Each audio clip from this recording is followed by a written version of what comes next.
अस्सलाम वालेकुम व्यूअर्स।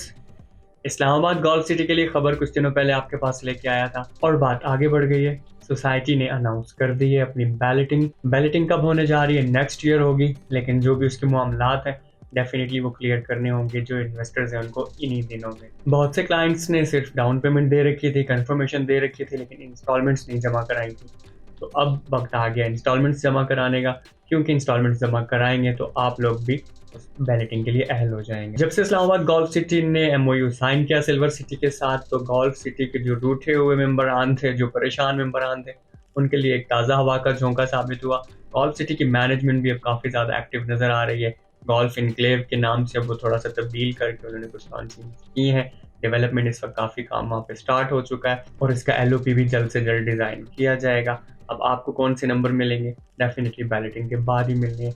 और बैलेटिंग में जाने के लिए, अहल होने के लिए क्या क्या शराइत है, गोल्फ सिटी ने अपने सारे इन्वेस्टर्स को आगाह तो कर दिया है उस सारे प्रोसेस से कि कैसे आप लोगों ने बैलेटिंग में शामिल होना है, लेकिन मजीद आपको कुछ तफसील थोड़ा बताया देता हूँ। एक तो बात यह है कि जो आपके बकाया ड्यूज़ हैं, कंपनी ने आपको डेट दी है 15 दिसंबर तक की।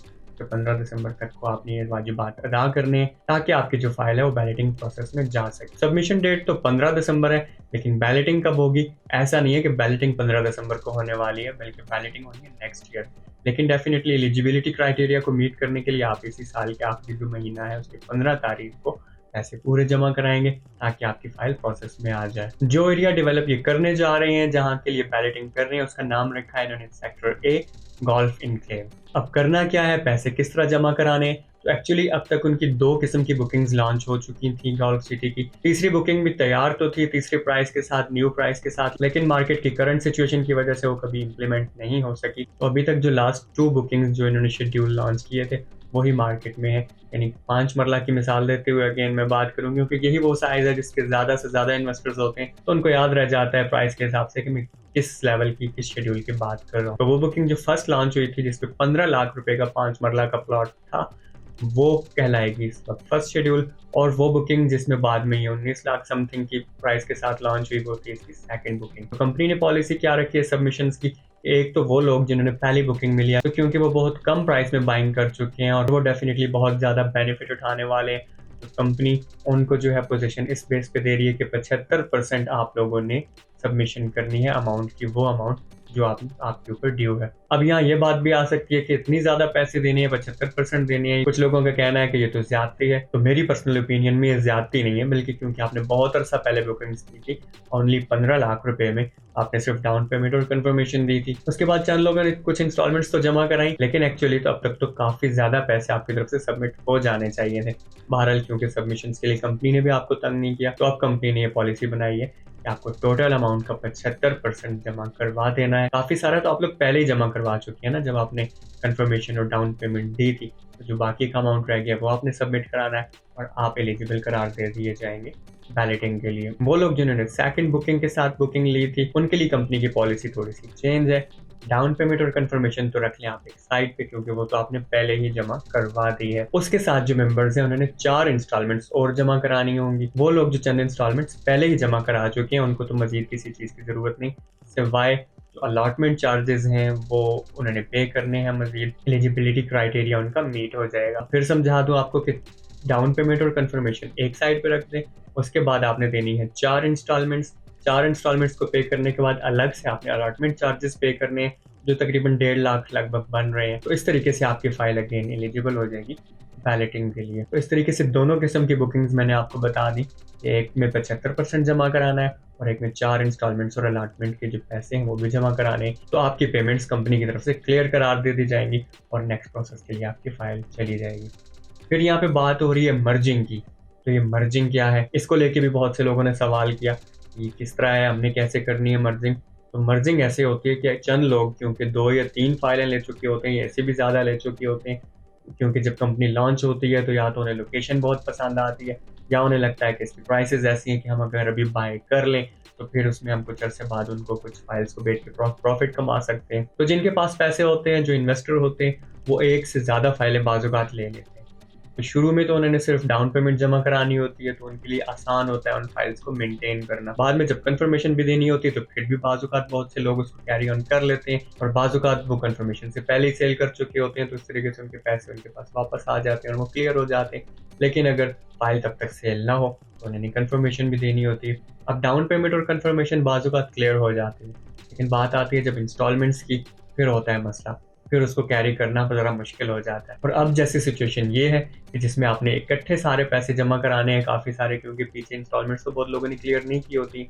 तो फिर क्योंकि करंट सिचुएशन भी मार्केट की ऐसी चल रही है और ज़ाहिर है हर वक़्त इन्वेस्टर के हालात एक जैसे नहीं रहते। बाज़-औक़ात उसकी इन्वेस्टमेंट्स कहीं और भी हो चुकी होती हैं, तो वो उस पोज़ीशन में नहीं होता कि वो सारी फाइलों को चला सके। तो फिर ये वाली मर्जिंग पॉलिसी एक्चुअली उन लोगों के लिए है जिनके पास ज़्यादा फाइल्स होती हैं। जिनके पास फाइल ही एक है, उनको तो टेंशन लेने की ज़रूरत ही नहीं है कि ये मर्जिंग क्या है, मर्जिंग की उलझन उनके लिए तो है ही नहीं। और जिनके पास एक से ज़्यादा फाइलें हैं लेकिन पैसे पूरे हैं, उनको भी टेंशन नहीं है, अगर उनका इरादा है कि वो सब प्लॉट्स को आहिस्ता-आहिस्ता आगे चलाएँगे। ये पॉलिसी उनके लिए जो ये चाहते हैं कि वो अपनी एक से ज़्यादा फाइलों को एक ही फाइल में कन्वर्ट कर लें। होता क्या है इसमें कि एक फाइल की डाउन पेमेंट और कंफर्मेशन आप समझिए कि उन्होंने जमा करवा दी हुई है। तो अब जो उस फाइल की रिमेनिंग अमाउंट है, जो इंस्टॉलमेंट्स या अलॉटमेंट जो फी है, वो देने के लिए ज़ाहिर है उन्होंने कैश जमा कराना है। अगर उनके पास कैश का फ्लो मौजूद नहीं है, तो वो अपनी दूसरी फाइल कंपनी को देंगे, जिसमें उसी तरह उनके 5 लाख रुपए तकरीबन जमा है। तो कंपनी को वो सबमिट करवाएँगे वो फाइल इस तरीके से, ये जो दूसरी फाइल है, इसको आप कर दें कैंसल, हमने इसको कंटिन्यू नहीं करना। इसके एवज़ जो हम आपको पैसे दे चुके हैं, आप उन पैसों को उठाएँ और पहली फाइल की जो हमारी इंस्टॉलमेंट्स हैं और जो बाकी आप अमाउंट लेना चाहते हैं, हमारे उन पैसों को उधर एडजस्ट कर दें। तो ये तरीका उनके लिए काफ़ी ईज़ी हो जाता है कि वो पैसे जो काफ़ी अर्सा पहले ही वो इन्वेस्ट कर चुके थे और इनके पास सेव पड़े हुए हैं कंपनी के पास, तो उन्हीं पैसों को वो अपनी एक फाइल में एडजस्ट करवा लेंगे।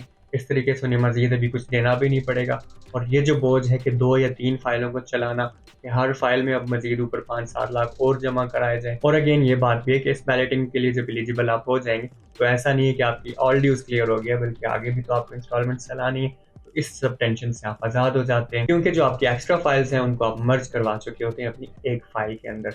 तो इस तरीके से आपका बोझ कम हो जाता है और कंपनी भी रिलैक्स हो जाती है। और बहुत सी जो एक्स्ट्रा फाइल्स होती हैं, जिनको कंपनी को समझ भी नहीं आ रहा होता कि इनको कहाँ एडजस्ट करना है, तो वो भी एक दूसरे के अंदर एडजस्ट हो जाती हैं और सबका काम क्लियर हो जाता है। तो this is the golden time. Islamabad golf city अपनी लोकेशन को लेके डेफिनिटली बहुत ही आला प्रोजेक्ट है। ये लोकेशन बार-बार और हर सोसाइटी को नहीं मिलती है। तो आपने अगर इसमें इन्वेस्टमेंट कर रखी है, तो देर मत कीजिए, अपनी इंस्टॉलमेंट्स क्लियर कीजिए ताकि बैलेटिंग में आ जाए आपका नाम। यहाँ पे जो प्लॉट होगा डेफिनिटली आपके लिए फ़ायदेमंद होगा। बहरहाल बाज़-औक़ात ऐसी सिचुएशन होती है, क्योंकि डेफिनिटली मार्केट में इस वक़्त इतनी महँगाई है, हमारा पूरा इकोनॉमी का सिस्टम बैठा हुआ, तो बहुत लोगों के लिए पॉसिबल नहीं होता। ज़ाहिर है पहली बुकिंग उन्होंने 3-4 साल पहले की हुई होती है। अब की सिचुएशन क्या है, बाज़-औक़ात पैसों का फ्लो नहीं होता कि वो मज़ीद अपने पैसे जमा करवा सकें। ऐसी सूरत में ये अच्छा वक़्त है, अपनी फाइल्स आप सेल करें, एग्ज़िट करें इस जगह से, क्योंकि इन दिनों आपको खरीदार मिल जाएगा। क्योंकि एक जो बूम आ रहा होता है किसी सोसाइटी का, बैलेटिंग या डेवलपमेंट के नाम पे जब बात होती है, तो लोग थोड़ा बहुत इंटरेस्ट ले रहे होते हैं।